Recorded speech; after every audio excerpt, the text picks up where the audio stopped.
Bonjour à tous et à toutes.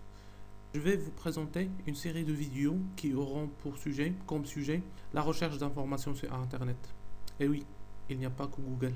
Plusieurs outils s'avèrent plus efficaces ou plutôt complémentaires pour cerner un sujet quelconque. Et ça paraît évident que je vais commencer par le moteur de recherche Google. Dans cette première vidéo, je vais l'expliquer, montrer certaines méthodes et astuces pour mieux le comprendre et l'exploiter bien sûr. Ce qu'il faut savoir que je ne vais pas vous expliquer Google, tout le monde connaît Google, mais je vais vous montrer quelques astuces de recherche. Par exemple, si j'écris apprendre l'anglais par exemple, il faut savoir que Google considère cet espace-là comme un opérateur booléen. C'est le et.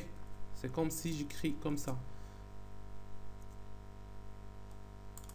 Apprendre et anglais. Il va me sortir les mêmes résultats. Il y a une autre astuce. Si on veut rechercher l'expression exacte, on met les guillemets. On met notre mot-clé entre deux guillemets. Comme ceci. Là, notre recherche nous ramène notre mot-clé en gras. Ou je vais être plus explicite en faisant toute une phrase. Alors, la princesse Diana est née le. Voilà, comme vous pouvez le voir sur le résultat, la princesse Diana est née le. C'est exactement ce que j'avais écrit dans ma recherche.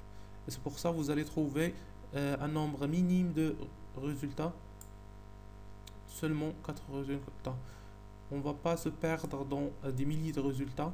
Il faut juste savoir ce qu'on écrit. Notre deuxième astuce sera la recherche par la recherche similaire. C'est par exemple ce site-là. Anglais facile. Je veux tous les sites similaires à anglais facile. Quand je dis similaire, les sites qui parlent du même sujet. Je mets un suffixe qui s'appelle related et deux points. Je mets, voilà, et anglais.com, allemand facile.com. Alors, ce sont des sujets qui traitent la même thématique.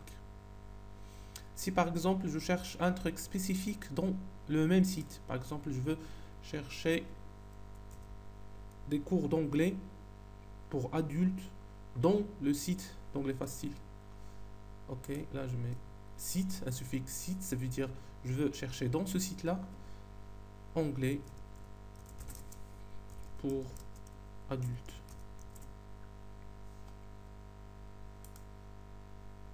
Voilà, cours d'anglais pour adultes.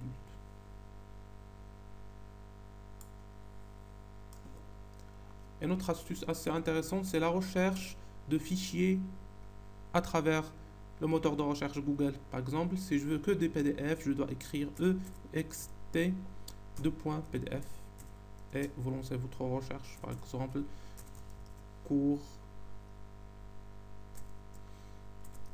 d'anglais. Là, c'est la pub. Après, vous allez trouver devant votre titre de recherche PDF, PDF, PDF. Bien sûr, il n'y a pas que PDF, il y a le par exemple, je veux un fichier Word, doc. Il faut savoir que Google reconnaît les extensions de chaque fichier. Ok, si par exemple, je ne sais pas de quoi ce site parle exactement. Anglais facile, je vais mettre devant anglais facile, je vais mettre info. Là, il va me donner un petit résumé de sites, ressources, outils et dossiers pour découvrir la culture anglo-saxonne, par exemple. Google peut être aussi, vous pouvez lui poser des questions, comme par exemple, comme j'ai fait tout à l'heure, la princesse Diana est morte le.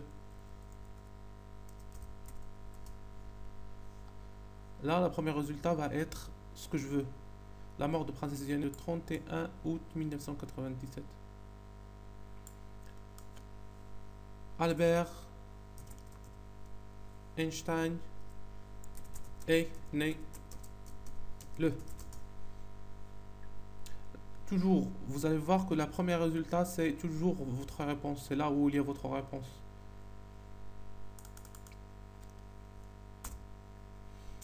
Il y a aussi une astuce assez intéressante que j'aime bien, c'est la calculatrice. Google est aussi une calculatrice. Vous pouvez écrire 6 x 6 par exemple, vous lancez votre recherche, vous tombez toujours directement sur la calculatrice.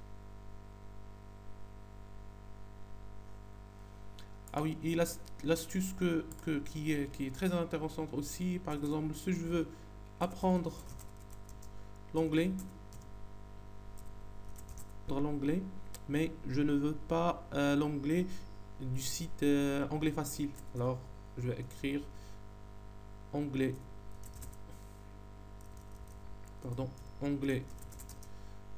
facile. Et devant anglais facile, je vais mettre un moi. Ça veut dire note. Je veux pas le site anglais facile. Il faut l'écrire exactement comme elle a été écrite dans. Voilà, j'espère que vous avez aimé la vidéo. La prochaine vidéo parlera des moteurs de recherche et on va essayer de répondre à la question suivante. Est-ce qu'on doit se contenter de Google ou chercher d'autres outils de collecte d'informations? Merci et à la prochaine.